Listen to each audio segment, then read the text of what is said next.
Question. I need a specific So I want you to watch this 3-minute clip, and then I'll talk about it in a little bit. We all know that. But here's a scenario, okay? Illegal immigrant mother and father living in Los Angeles. 2 children. Just pay attention to what he's saying. So if you're president, this happened before he became president. To take that family into custody. We have no choice. I'm sorry, Bill. We have to bring them out, and if they're wonderful people, which I'm sure they will be, and we have so many wonderful people, we'll bring them back in an expedited fashion. But we are a land of laws. We have borders. You said it. They're illegal immigrants. They're not supposed to be here. Mexico won't take them. You know, Mexico is the toughest there is almost in the world in terms of getting people to come in.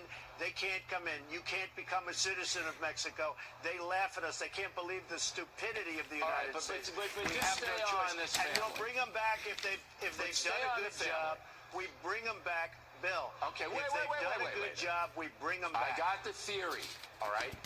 2 American citizen kids, all right? You got 2 illegal alien parents. They're living in a house, a little house in the east side of Los Angeles.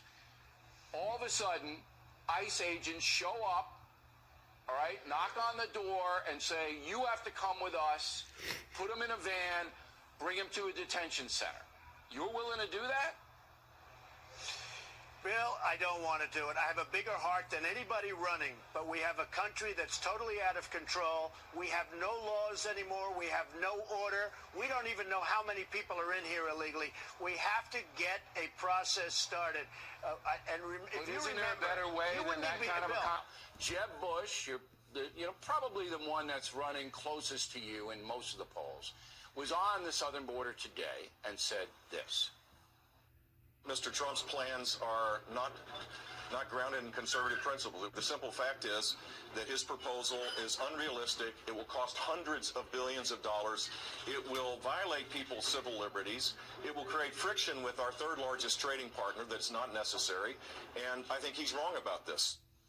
And you say?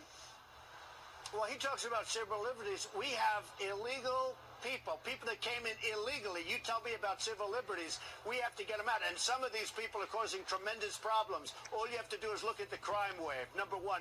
Listen, I think you're right about the wall. I think you're wrong about the mass deportations and going into families. I think they have to be held accountable, and I think they have to be registered, and they have to go through the process. But I can't possibly see how the courts, the federal courts, are going to allow federal agents to kick doors in and drag people out, especially when their kids are American citizens. Last word. I don't believe it'll be done that way. It'll be done in a very humane way, and they'll come back in, and they'll be legal, and people will be happy, and we'll have a country again. Right now, we have... All right, so here's my take on immigration. So a good buddy of mine I used to work with had tagged me in a video, and it was very disturbing. But let's get to it. So I'm just going to read an article from the New York Times. It's by Caitlin Dickerson, and it's called There's a Stench. They had a picture of a border station in Clint, Texas, where hundreds of migrant children are being held. The article was published 6/21/2019. I'm just going to read the first couple paragraphs of that story. It says, a chaotic scene of sickness and filth is unfolding in an overcrowded border station in Clint, Texas, where hundreds of young people who have recently crossed the border are being held. According to lawyers who visited the facility this week, some of the children have been there for nearly a month. Children as young as 7 and 8, many of them wearing clothes caked with snot and tears, are caring for infants they just met, the lawyer said. Toddlers without diapers are relieving themselves in their pants. Teenage mothers are wearing clothes stained with breast milk. Most of the young detainees have not been able to shower or wash their clothes since they've arrived at the facility. Those who visited said they have no access to toothpaste, toothbrushes, or soap. There is a stench, said Ella Moore, I'm not sure how to say her name, director of the Immigrants' Right Clinic at Columbia Law School, one of the lawyers who visited the facility.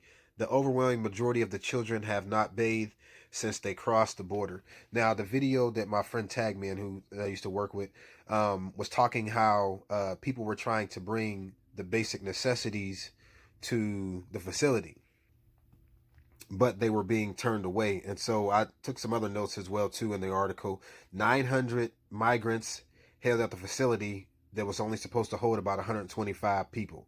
Cells that were made for 35 people had approximately 155. They've been in rooms. Some are standing room only. They've been standing there for days or weeks. And in 3 weeks, they took a response, and they found out 45,000 people came in from about 52 different countries. And because of the stench, the guards are wearing face masks. So, since we talk about Donald Trump, right, and he talks about the Bible, so we're going to go to a couple scriptures, then I'll finish.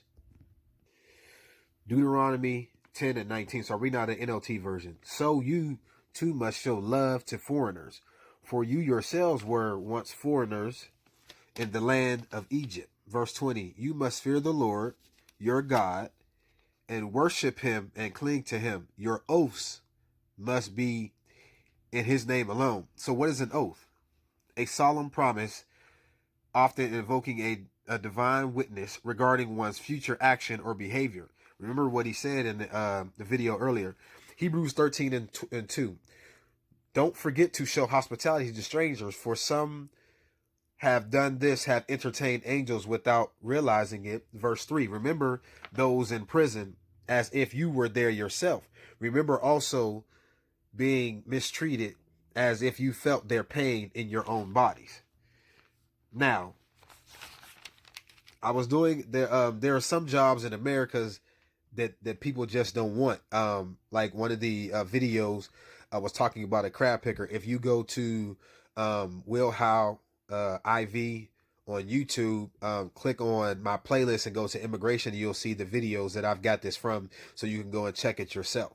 I also, some people don't want to be an apple picker. I met a guy here where I live at, and I was talking to him at work one day, and he was just saying how it's very difficult to get people to come pick apples. Don't nobody want to come pick apples, even for minimum wage, you know, or people being farmers. So what we're looking at how the way the country is making it seem as if immigrants are coming here taking jobs from Americans. Now let's just be realistic. There aren't people going to get a four-year degree, master's degree, you know, a doctorate degree to become a farmer. Let's be realistic, you know. Also, like I said, I talked to that, and then the one guy was talking in his in the video, 90% of his business is from picking crab meat. So that's another job that most Americans don't want to work. He said immigrant workers. Well, the one lady was saying how she make $110 every 2 weeks back home, but minimum wage in America, she makes that in 3 days. So my take, I believe that they should be allowed to come in and register. And what I was saying was, I mean, we could tax them at a higher rate. And out of those taxes, they can be broken down 4 ways. This is just kind of a start. But 25% of that will go towards a probation officer. And a probation officer would check with them maybe once or twice a week. And, you know, let us know if they're, you know what I'm saying, abiding by the rules. And that way, you know what I'm saying, they could, you know what I'm saying, stay in our country. The other 25% would go towards deportation. That way it's not causing the country to be, you know, taxed on that. The other 25% can go towards border patrol or part of the wall. You know, I do believe there are already parts that where there's a wall. I do believe that's something that, you know, can actually help out. There's already part of it up. You have to do research on that. The other part can go towards like food stamps or whatever the case may be towards immigrants. But we can break it down either way. But I feel like we should let more of them come in because, like I said, there are jobs that Americans just don't want to work. And yes, it's going to help the country as well. And it's not like everybody really is a criminal, you know, even in his saying, right, when Trump was talking, right, so he talked about the word humane, having or showing compassion or benevolence of a branch of learning intended to have a civilizing or refining effect on people. So he said himself in the article, he said himself in the video that, you know, saying he would bring the people back. And like he said, some are criminals. Not all are criminals, and we got to be realistic. Not everybody is a criminal, but what we also can do is, you know, we can allow people to come in, and that's going to stop, you know, a lot of the people from coming in illegally, that they can come in a legal way. And don't get me wrong, you know, there will be some criminals, but again, we can deport them, you know. But like I said, we can work on some things to be better for this country, you know what I'm saying? And we talked about in a humane way, like, you know what I'm saying, let's do these people right, you know. And I think we can, you know, we can be better. Like, we can really truly make this country great, you know, and that's what we got to do. But as far as the facilities, I feel like, you know, we can do better. And like I said, the article we're talking about, the video that I was tagged in was talking about how it cost them. The video said, this is a report from CNBC, $775 per person per night. But if we kept them together, it would only cost $298 per night to keep families together.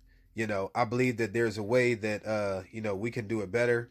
You know, there was even reports of how a 4-year-old gone without a bath for days. 15 children were sick, some with the flu, and then people were quarantined.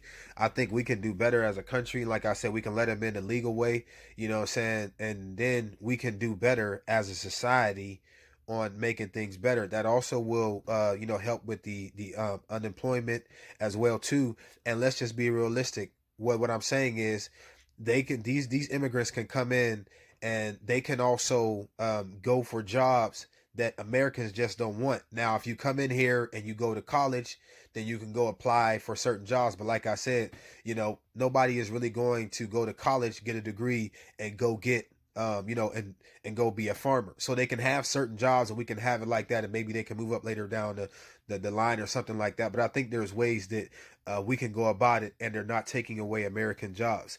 I mean, but let's just get back to the real, you know, root of the issue, you know, with Columbus. You know, Columbus was, you know, discovered America, and as they say, you know, but you know, we see that the Native Americans were here first, and that's what we got to get back to, because of people in their mind, they think, oh, this is how it is, and go back to your own country.